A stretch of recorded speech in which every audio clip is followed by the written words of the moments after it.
నిర్మాణం జరుగుతున్న ఇళ్ళకి కనెక్షన్ ఇవ్వకపోవడం, వీటిని మెయింటెనెన్స్ చేసుకోకపోవడం వల్ల తిరిగి మనం లక్షల కొద్ది కుటుంబాలకి నీరు ఇవ్వని రాష్ట్రంగా ఉంది అధ్యక్ష. దేశంలో 77% మంచినీటి ఇచ్చే పరిస్థితి ఉంటే ఇలా 100% మనం తెలంగాణ ఇచ్చే పరిస్థితి ఉంది.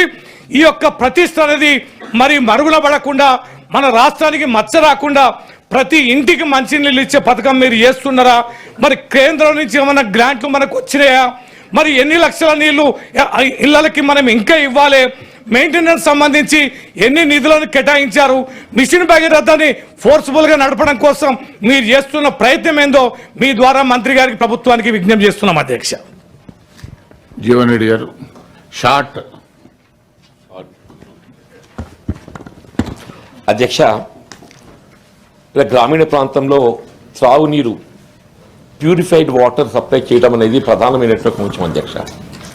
సరే, ఉమ్మడి రాష్ట్రంలో మనం ఈ మేరకు చర్యలు చేపట్టినప్పటికీ తెలంగాణ రాష్ట్రం ఏర్పడ్డ తదుపరి గత ప్రభుత్వం మిషన్ భగీరథ ద్వారా ఏదైతుందో నీరు అందింపజేయాలనేటువంటి ఒక ఆలోచన, సంకల్పం మంచిది అయినప్పటికీ ఇందులో మనం గమనించాల్సింది ఏదైతుందో ప్యూరిఫికేషన్ ఆఫ్ ది వాటర్ ప్రధానం అని చెప్పి అంటున్నాం.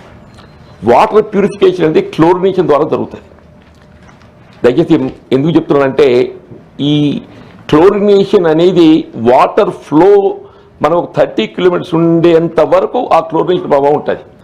Once water flow more than 20-30 kilometres this chlorination will become zero. అంటే అక్కడ వచ్చేది ఏమవుతుంది, 30 కిలోమీటర్స్ తదుపరి మనం సరఫరా చేసే వాటర్ కేవలం ఏదైతుందో అదొక రా వాటర్ కిందనే పరిగణింపబడుతుంది.